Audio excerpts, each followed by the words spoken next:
Sir, as I previously, Yes, I am just asking you. no You meeting, still sir. denied. No meeting, Mr. Chair. With that, Mr. Chairman, I move to cite in contempt former Colonel Leonardo for evading, lying in this committee in violation of Section 11 of our provision on contempt, paragraph C, Mr. Chairman. So move. Hearing none, the motion is approved. Colonel Leonardo is or will be detained in the premises of the House of Representatives. Hearing none, the motion is approved. Colonel Leonardo is or will be detained in the premises of the House of Representatives. Ikaw, inamin mo na nandun ka, nakipag-meeting ka, pero ang dinideny mo, diniscuss nyo yung Davao template. Tama? Mr. Chair, I could not confirm the Hindi ko naman pinakukulong sa iyo eh. Ang tinatanong ko, sagutin mo. Otherwise, I will cite you in contempt also. Sagutin mo. Tama ba ako o mali? Okay. Let's leave it at that. Pag nakakuha pa kami ng mga testigo na ikaw ay nagsisinungaling, tatamaan ka rito. If we recap, the first statement that was made by PDL, now nakalaya na po. Ewan ko po bakit naka-yellow at naka-orange pa siya. Si former Major Fortaleza. But once again, I would just like to ask and reiterate. Yung first statement mo po, di ba sabi mo po, first encounter with GM Garma doon sa Napicol, nagbisita po siya. Yes or no lang po? Yes, Your Honor. With some of your classmates. Yes, Your Honor. Then, the next is, tinawagan ka niya. Yes, Your Honor. Then, sa tawag na yon, dinala mo yung cellphone doon kay Super Padilla. Your Honor. Yes, Your Superintendent Honor. Padilla. Yes, Your Honor. And after that, ang next na account is, tumawag ulit sa iyo, si former Colonel Garma. Yes, Your And Honor. telling you na nag-usap na sila ni Super. Yes, Padilla. Your Honor. Correct? Yes, Your Honor. And after that, hindi na kayo nag-usap. Wala na communication.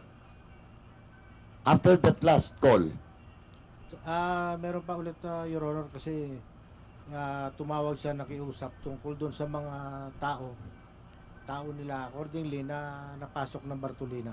yeah, yung si Magdadaro at saka si yung kasama ni Magdadaro, si Tan. Yes, Tama? Your Honor, yes. Okay. Now, Superintendent Padilla, you still confirm the statement of former Major Fortaleza? Yes, Your Honor, Mr. Chair. Pakiulit mo nga, kasi during the previous hearing, if my memory serves me right, sabi mo doon, nag-meeting pa kayo twice, tama? Ni Colonel Leonardo. Once lang po. Once. Yes, Your Honor. Once Mr. kayo nag-meeting. Yes, Your Honor, Mr. Chair. After that, may mga tawag, communication Wala na nangyari? na po. Wala na po. Wala na. Wala na But po. the meeting was made before the killing. Yes, Your Honor, Mr. Chair. Saan yon? Yung meeting in CIDG office in CIDG office. Yes, Your Honor. Okay. Now, Colonel Garmad, in the last hearing, you confirmed that indeed there's a meeting in the CIDG office. Tama po ba? Yes, Your Honor. Tama. I met the... I met, pakilapit po. Yes, Your Honor. That is where I met the warden, Your Honor. Also, okay. So you met the warden in the CIDG office. Now, Colonel Leonardo. Colonel, this will be your last chance. Yung tatlo po, inamin na po ni Colonel Garma na nag-meeting kayo. In the statement of former Major Fortaleza, sinabi niya na po, yung tawagan, yung first visit, tapos yung statement that ayos na, may mga tao na dun sa loob. Now, in the last hearing, you deny it Now this will be your last in this committee to tell the truth. Do you confirm that indeed Superintendent Padilla has a meeting with you in the CIDG office? Kasi po, marami pa tayong witnesses na lalabas din. Tsaka alam na po namin ang totoong pangyayari. Alam na po namin yung puzzle, tapos na po, as I have said, noong nakaraan pa. And that includes also the question that I asked you in the previous hearing with regards to your meeting, in which you evaded, in the first preliminary question that I asked you evaded to say and tell to this committee the place where the meeting happened. Now, again, Colonel Leonardo, do you confirm that indeed you have a meeting with Superintendent Padilla? Or else I will be forced also to call somebody that will testify again. No, Mr. Chair. You deny. Yes, Mr. Chair. No meeting happens. No meeting happened. So these three witnesses and resource persons pointed to you that there is such a meeting happens, and you still denied. Sir, as I previously... Yes, I am just asking you. no You meeting, still sir. denied. No meeting, Mr. Chair. With that, Mr. Chairman, I move to cite in contempt former Colonel Leonardo for evading, lying in this committee in violation of Section 11 of our provision on contempt, paragraph C, Mr. Chairman. So move.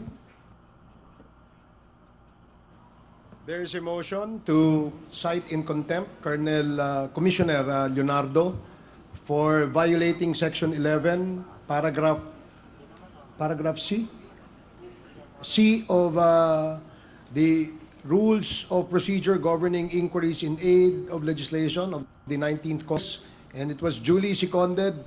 Are there any objections? Mr. Chairman, Yes, Congressman. may I ask who's the person beside Colonel Leonardo? Yung sa kabila po, and the left side. Mr. Chair, he's my counsel, Mr. Chair. You're right. So you have entered your appearance here? When? During the previous... Previous hearing. Mr. Chair. So please, at the back of your client, and don't advise your client unless you will be recognized or allowed by the chairman. So may we remind the councils of our resource persons to please comply with the rules, our ground rules.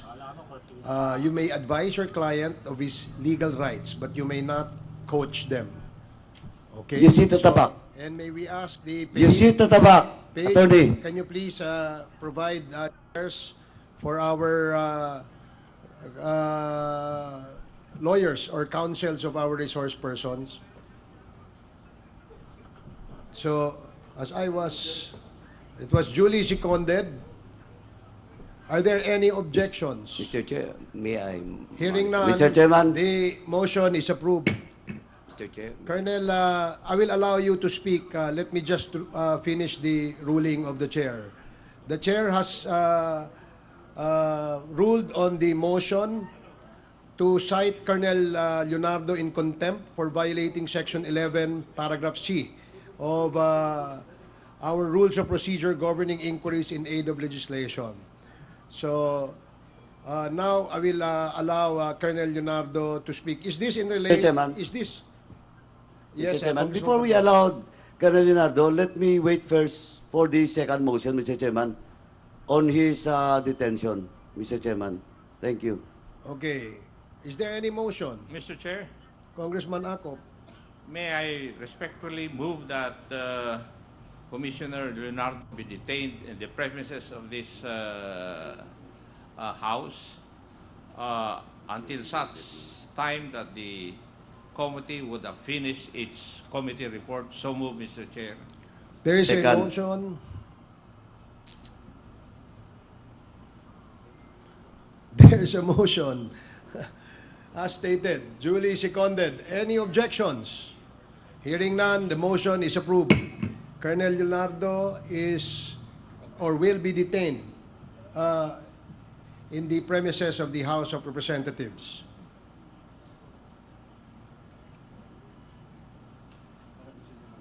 Okay, Colonel Leonardo, would you? Mr. Chair, may I be allowed to, my lawyer, can I be allowed to confer with my lawyer and then later allow him to speak before this committee, Mr. No, Chair? I'm sorry, Colonel Leonardo, but our rules does not allow counsels of our resource persons to speak in behalf of their client. What perhaps you can do is just you can write to the committee, and we will take note of your manifestation. Thank you. Yes, please proceed.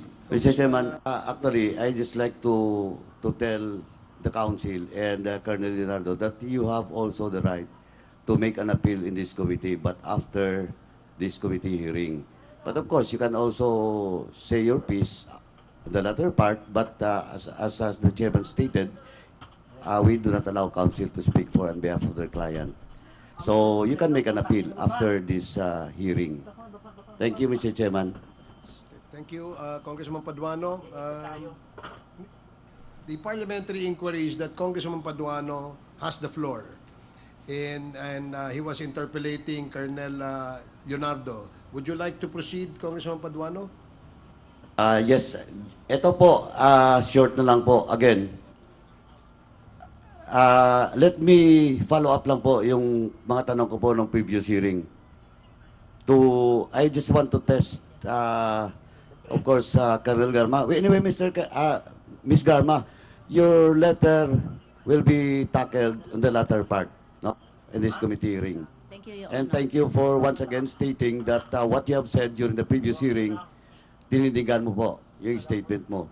Now, ma'am, during the previous hearing, I asked you about such meeting. That was June 28, 2015, 2016. That was 3 days before the former President Duterte assumed his office. And during the previous hearing, inamin na po ni Colonel Leonardo, but not telling what really happens. Well, in fact, he was evading during the time to tell where the place happens. Now, he stated, not you, but him stated that there's a meeting or gathering in the DPWH building in Davao. And in my data, at alam ko na po, alam na po namin kung sino-sino yung nandun. Now, do you confirm, ma'am, that there is a meeting for ito, specific, class 96 ang 97? Mr. Chair, it's In the second floor, yes, Mr. Chair, it's a courtesy call somewhat. Yeah, it's Or like did you talk something about that war on drugs? Sabihin na natin, Davao template. halo-halo kasi yung pinag-usapan Hindi, namin. tatanungin lang kita. Did you discuss about Davao template? O, nandito si Patay. Grijaldo, nandito kayo. O, now, let me ask you once again. Is there a meeting and it was discussed about Davao template? May I be Yes, allowed to please. ask? Kasi po, ang understanding ko kasi pag discussion, there's an in-depth na pag-uusap. Pero may napag-usapan po, but it's not in-depth. It's just passing, Mr. Chair. What I'm saying is, ma'am, diretso lang po. Nag-usap ba kayo tungkol doon sa Davao template? Yes or no? Napag-usapan din po. Mr. Napag-usapan. Colonel Leonardo, napag-usapan niyo ba doon sa 96 yung Davao template? Yes or no? Mr. Chair, hindi ko po ma-recall yung Nako. Davao template. Pero mga... Anyway, usap yan po na kami. naman ha. Yan na naman. Okay. As of now, hindi ko tatanggapin yung reasoning mo, pero I will leave it to that. Now, Colonel Patay, you were there. Yes or no? No, Mr. Chair. You were not there. No, Mr. Chair. In the second floor, you were not there.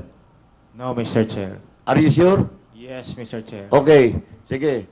Chairman, let me put in record na tinanggi ni Colonel Patay na he was there. Colonel Grijaldo, are you present during the time? The first June 28, second floor of the DPWH building. Yes, Mr. Chair. You're there. Yes, Mr. Chair. Okay. Now, it was discussed about the bottom plate? No, Mr. Chair. No? Yes, sir. Oh, no. So you contradict the statement of Ms. Garma na isa sa mga pinag-usapan doon? Colonel Gardo, you're under oath. Yes, yes, Baka Mr. maaga Chair. ka. I could not confirm the statement of... So, no. None. yes, Mr. Chair. Wala. Wala. O anong ginawa nyo lang doon sa loob ng kwarto? We were there the time, Mr. Chair. No, tinatanong ko, anong ginawa nyo? Kasi nakakahon kayo doon eh. Di ba? Ako kinukonfirm mo ba na 96? Kaiba isang room, 97 sa kabilang room? No, Mr. Chair. Ha? No, Mr. Chair. Okay. Again, Mr. Chairman, let it put in record that Colonel Grijaldo denied that there is a meeting that they were placed, the 96 and 97, in separate room. Now, Colonel Grijaldo, during that gathering, the President, former PNP Chief Bato de la Rosa, former now Senator and Senator Bongo is present. Dumaan po sa inyo, hindi? I could not remember. Oh, you cannot remember. Okay. Yes, Mr. Okay, you cannot remember. O, Colonel Patay, since you mentioned that you were not there, so wala. Wala kang alam. Wala akong alam, Mr. Chair. Okay. Colonel Leonardo, in that gathering is the President, former President, Colonel Bato, PNP Chief, now Senator Bato de la Rosa, and Senator Bongo, pumunta po doon sa room nyo. Yes or no? Sir, ang naalala ko, nag-courtesy call po kami. Hindi, tanong ko kung pumunta sa room nyo. Pumunta ba hindi? Sa room na, kasi sir, naka-separate na room po. Kaya nga, yung tinatanong ko sa room ng 96. Ang alam ko Kasi po, sir, nandun lumabas po kami sa corridor. Then we met the whole 96. Senator Bongo during that time. The whole 96. Not the whole 96, there are some class 96, Mr. Chair. Hindi nga, yung nandun na 96. Alam ko naman hindi lahat eh. Yes po. Oh, yes. Nag-meet po kami doon sa corridor po. O, pero nandun kayo sa isang room. Lumabas po kami doon sa room na parang waiting area. O, Waiting- cubicle. Cubicle, di ba? Yes, sir. Oh, yes. Sa room siya na... Okay. Then So, lumabas nandun po si Senator Bongo, Senator De La Rosa, and the President. Tama? Hindi ko po ma-recall kung nandun si Eh, Senator Bongo. may in-introduce ka pa nga Bongo. isa eh. May in-introduce ka pa nga isa eh. Na, Mr. President, this is blah, blah, blah. You don't recall? Actually, marami po akong Nako. pinakilala ko po yung mga classmates ko. Tapos, sino pa? Meron din po kaming hindi classmates. Sino nga? O you cannot recall?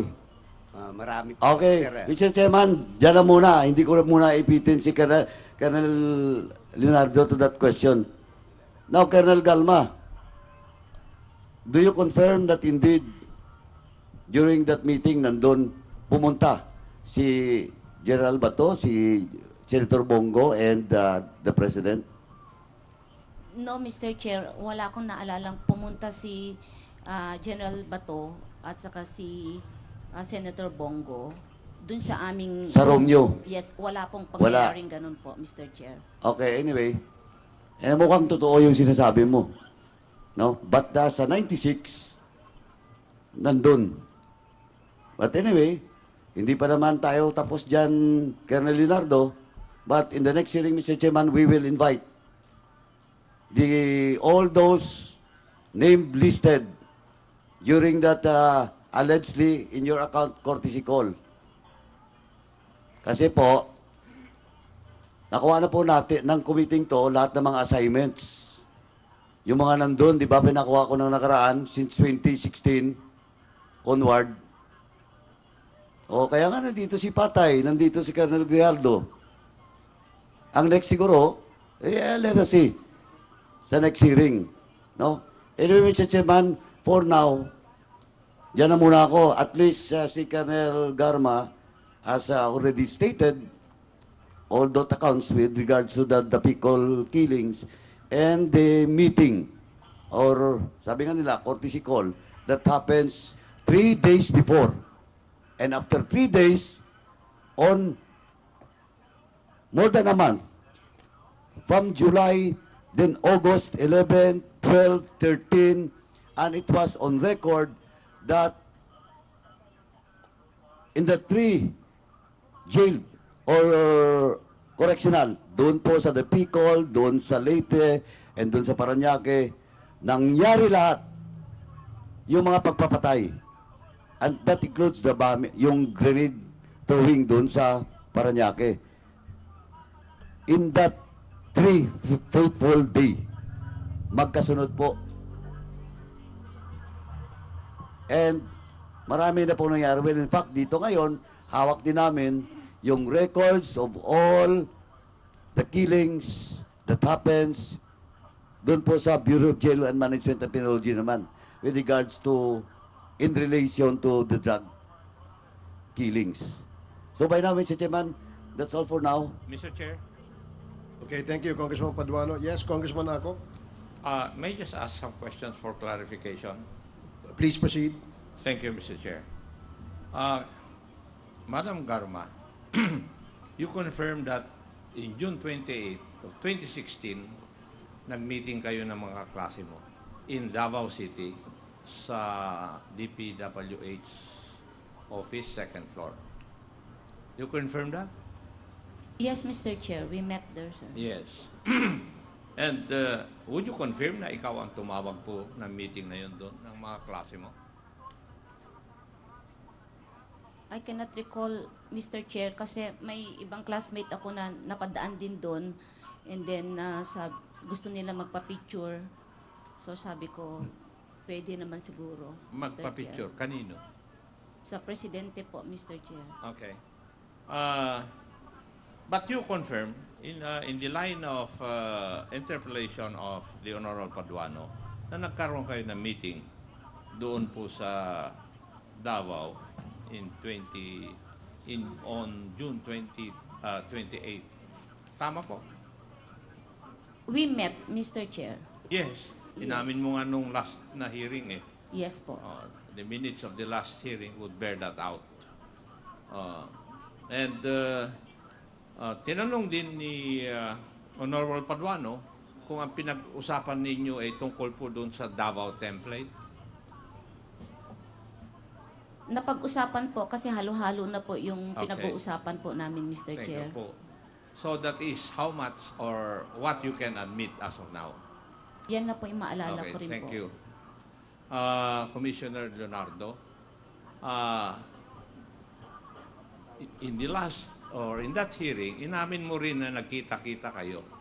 Hindi mo inamin na nag-meeting kayong mga classmate in the last hearing. Ang inamin mo po ay nagkita-kita ka po kayo doon sa Davao. Tama?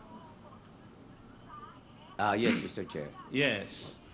And kung nagkita-kita kayo, bakit po kayo nandun sa isang kwarto doon sa DPWH building? Separate ang members ng Class 96 of PNPA at separate yung Class 97 ng PNPA.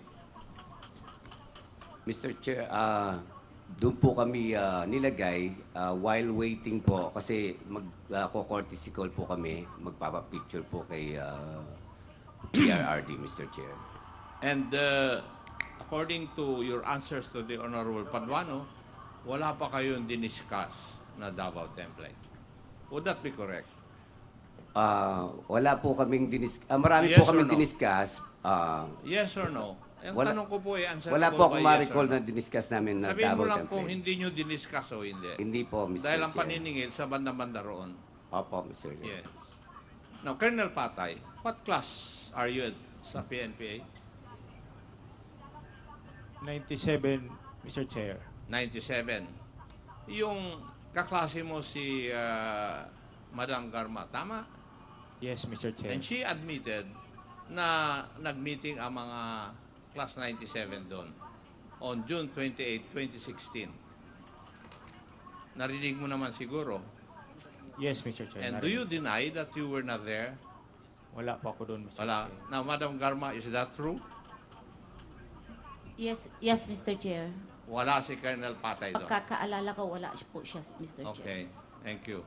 Now, Colonel Grijaldo, what class are you sa PNPA? Yes, sir. I'm class 97, sir. And you also deny that you were there sa meeting o sa meeting na inamin ni Colonel Garma? Mr. Chair, I was there in the place. You were there. Yes, sir. And you deny na nadidiscuss ninyo yung Davao template. Yes, sir. So you are trying to tell this committee na either of you, ikaw at saka si Madam Garma, ang nagsisinungaling. Kasi hindi pwedeng nagsisinungaling pa yung parehas di ba? I could not confirm that, Mr. Hindi Chair. nga. Ikaw naman, iho. Matalino ka naman siguro. Hindi ka aabot sa rangko na yan kung hindi ka matalino, iho.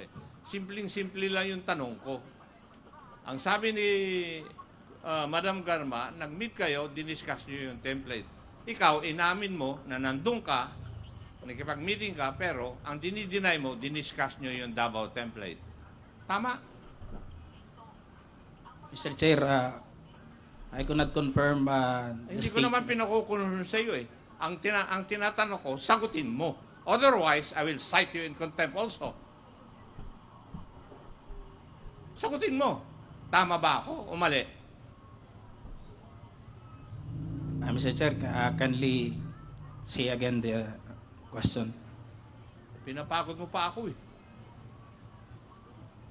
Ang tinatanong ko sa iyo, ang sabi ni Madam Garma, nag-meet kayo noong June 28, 2016 sa Davao. Yung class po ninyo. Diba? In-admit niya yon. At in-admit din niya na ang isa sa pinag-usapan ninyo ay yung Davao template. Tama. Ikaw, in-admit mo na nandun ka noong June 28 sa meeting na yon. Ang hindi mo ina-admit ay diniscuss ninyo yung Davao template. Tama ba ako? Yes, Mr. Chair. So, ang dinideny mo, yung sinabi ni Madam Garma na hindi nyo, na diniscuss ninyo yung Davao template. Yes, Mr. Chair. Tama. Okay. Let's leave it at that. Pag nakakuha pa kami ng mga testigo na ikaw ay nagsisinungaling, tatamaan ka rito. Thank you, Mr. Chair. Thank you, Congressman Akop.